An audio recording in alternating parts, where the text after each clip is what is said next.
Née en 1974, la dessinatrice belge d'expression flamande, Judith van Nistelrooy, a signé un diptyque intitulé « La jeune fille et le nègre » aux éditions Actes Sud l'an 2. Elle y compte les tribulations de Sophie, son double de papier, amoureuse d'Abou, un Togolais demandeur d'asile en Belgique.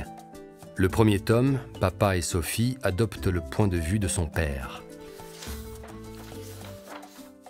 Confronté au problème de la régularisation de ses papiers, Abou, ayant épuisé tous les recours, n'a plus d'autre choix que d'épouser une Belge ou d'être renvoyé dans son pays.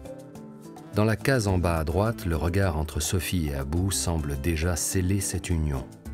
Puis leur regard glisse vers Béraud, le père de Sophie, apparemment désespéré. Il sort précipitamment et laisse le jeune couple dans le bureau. Dans la rue, il passe ses nerfs sur un arbre car cette idée de mariage pour obtenir le statut de réfugié ne lui convient pas. De retour chez lui, il est pris d'insomnie et se lève en pleine nuit. Il tombe nez à nez avec Abou et lui propose d'aller boire une bière. Judith van Nistelrooy construit cette séquence de discussion d'homme à homme tout en finesse. Après avoir trinqué, le silence s'installe pendant 4 cases, puis Béraud n'en peut plus. Comme ça, vous allez vous marier. L'auteur prend le soin de ne pas terminer cette phrase par un point d'interrogation, mais par 3 points de suspension, comme s'il s'était déjà fait à l'idée du mariage. Abou lui répond de manière concise. Oui, Béraud lui pose alors la question essentielle à ses yeux. « Mais tu l'aimes vraiment, alors ?»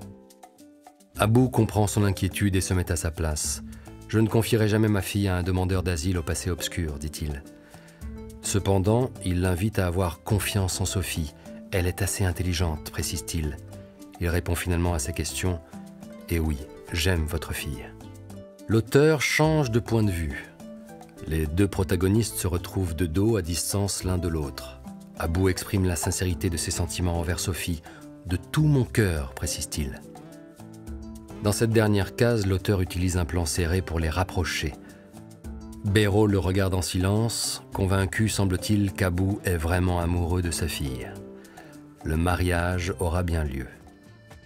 La planche suivante montre un chapiteau qui accueille les convives dans une ambiance festive. Cette histoire, largement autobiographique, aborde un sujet d'actualité par le prisme d'une narration intime et touchante, en faisant la part belle à l'idylle du jeune couple. Le 2e volume adopte le point de vue de Sophie elle-même. Devenue mère de famille, elle raconte à sa fille Babette, née d'un second mariage, ce qu'a été son histoire avec Abou. Les volutes des parfums de la cuisine togolaise, la mise en image rythmée de la musique dans le premier tome répondent aux scènes voluptueuses et sensuelles d'amour de ce 2e volume. Sa générosité s'exprime dans son dessin, tout en rythme et en arabesque.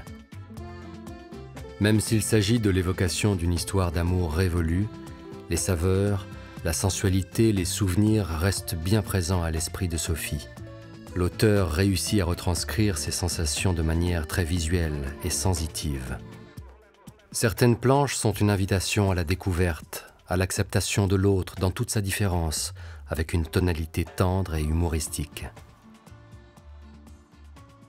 Les 6 dernières planches du livre racontent avec un style très enlevé la séparation d'Abou et Sophie. Le formidable optimisme de la première partie laisse place au regret sincère d'une femme qui a dû se reconstruire. La naïveté d'une jeune fille qui voulait changer le monde n'a pas résisté à l'épreuve des faits. Abou était orgueilleux et tourmenté par le traumatisme des tortures subies dans son pays. Ses démons ont eu raison de l'amour que lui vouait Sophie et le couple s'est séparé au bout d'1 an de mariage. L'histoire se conclut au petit matin lorsque Babette vient réveiller sa mère et la sortir de son rêve tumultueux. Un délicat jeu de transmission, de correspondance s'opère entre hier et aujourd'hui pour réconcilier Sophie avec son histoire d'amour avec Abou et permettre à Babette de la revivre à sa façon.